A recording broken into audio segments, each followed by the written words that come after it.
अस्सलाम वालेकुम। उम्मीद है कि आप सब बिल्कुल खैरियत से होंगे।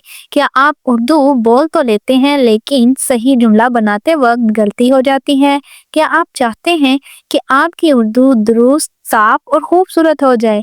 तो आप बिल्कुल सही जगह पर हैं, क्योंकि इस चैनल पर हम स्टार्ट करने जा रहे हैं उर्दू ग्रामर की आसान क्लासेस। इन क्लासेस में हम उर्दू ग्रामर को बिल्कुल इब्तिदा से आसान मिसालों के साथ सीखेंगे।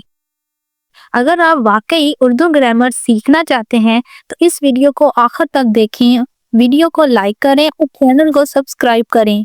तो आइए शुरू करते हैं आज का सबक। पहले हम देखते हैं कि कवायद क्या है। कवायद कवायद जैसे कि इंग्लिश में इंग्लिश ग्रामर होती है, इसी तरह हमारे पास उर्दू में उर्दू कवायद और उर्दू ग्रामर होती है, जिसके बारे में हम सीखते हैं, समझते हैं। चलिए देखें कवायद। कवायद जो है ये अरबी ज़बान का लफ्ज़ है और कायदे की जमा है। इसके मायने दस्तूर के हैं। ज़बान के सिलसिले में लफ्ज़ों और जुमलों के इल्म को हम कवायद कहते हैं। हर ज़बान की बुनियाद कवायद पर ही है, इसलिए हर तालिबे इल्म के लिए कवायद को समझना ज़रूरी होता है। ग्रामर के इस सिलसिले में हम सबसे पहले लफ्ज़ के बारे में जानेंगे कि लफ्ज़ क्या होता है। अब हम देखते हैं कि लफ्ज़ क्या है। लफ्ज़ हरूफ के मजमूए का नाम है। जब हम हरूफ तहज्जी को जोड़ते हैं तो लफ्ज़ बनता है। अब हरूफ तहज्जी क्या होते हैं कि हमारी जो अलिफ से लेकर हमारी बरिए तक हरूफ होते हैं, इन्हें हम हरूफ तहज्जी कहते हैं। जैसे कि इंग्लिश में आप ए से लेकर जी तक अल्फ़ाबेटिक्स होते हैं, इसी तरह उर्दू में हमारे अलिफ से लेकर बरिए तक जो हरूफ होते हैं इनको हम हरूफ तहज्जी कहते हैं, और ये टोटल जो है ये 37 होते हैं। तो इसी तरह लफ्ज़ जो है इसकी क्या है, लफ्ज़ क्या होता है कि हरूफ के मजमूए का नाम। जब हम हरूफ तहज्जी जो होते हैं उनको जब मिलाते हैं, एक दो हरूफ को जब मिलाते हैं तो हमारे पास क्या बनता है, लफ्ज़ बनता है। चलिए मिसालों से इसको समझते हैं। मिसाल के तौर पर जब हम अलिफ, हे, मीम और रे इन 4 लफ्ज़ों को मिलाएंगे, इन 4 हरूफ को मिलाएंगे तो हमारे पास क्या लफ्ज़ बनेगा, अहमद। इसी तरह जब हम पे और रे इन 2 हरूफों को मिलाएंगे तो हमारे पास क्या बनेगा, पर। इसी तरह जब हम बे, काफ, रे और छोटी ए को मिलाएंगे तो हमारे पास कौन सा लफ्ज़ बनेगा, बकरी। इन मिसालों में हमने देखा कि जब हमने हरूफों को जोड़ा तो एक नया लफ्ज़ बना। लफ्ज़ दरअसल आवाज़ें यानी बात करने को ही कहते हैं। जब हम बात करते हैं तो लफ्ज़ निकलते हैं। जैसा कि हमें मालूम है कि लफ्ज़ हरूफ तहज्जी के मजमूए को कहते हैं। जब हम हरूफों को आपस में जोड़ते हैं या मिलाते हैं तो लफ्ज़ बनता है। कुछ अल्फाज ऐसे होते हैं जिनका कोई मायने नहीं होता, इस लिहाज से लफ्ज़ की 2 किस्में हैं।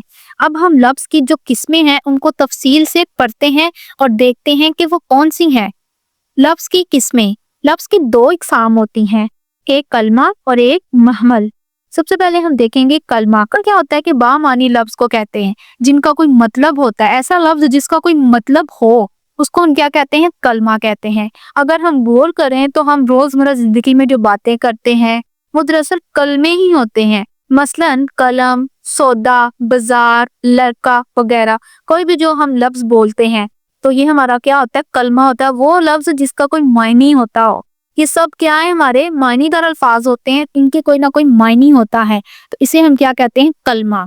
अब हम देखते हैं महमल। महमल क्या होता है कि वो लफ्ज़ जिसके अपने कोई मायने ना हो बल्कि मायनेदार अल्फाज के साथ इस्तेमाल हो। ये कलाम में खूबसूरती पैदा करने के लिए इस्तेमाल किए जाते हैं। मिसाल के तौर पर कलम, बलम, पानी, वानी, सौदा, सलब, दाना, दुनका। अब इन मिसालों में देखें कि वलम, वानी, सलब, दुनका मुहमल है, जिनका कोई मायने नहीं है बल्कि मायनेदार अल्फाज कलम, पानी, सौदा के साथ इस्तेमाल होकर कलाम या तहरीर में खूबसूरती पैदा करते हैं। अब उम्मीद है कि आपको ये कॉन्सेप्ट जो क्लियर हो गया होगा कलमा और महमल के बारे में। आज की वीडियो में हमने क्या सीखा है कि कवायद क्या होता है, लफ्ज़ क्या होते हैं और लफ्ज़ की इकसाम के बारे में। अगर आपको वीडियो अच्छी लगी हो तो इसे ज़रूर लाइक और शेयर कीजिएगा दोस्तों के साथ। इंशाल्लाह नेक्स्ट वीडियो में हम कलमे की जो इकसाम है उसको तफसील से पढ़ेंगे। तो इसीलिए चैनल को भी से सब्सक्राइब कर लें, बेल आइकन और पर प्रेस कर लें ताकि नेक्स्ट वीडियो का भी नोटिफिकेशन आपको मिल पाए। Thanks for watching. अल्लाह हाफिज़।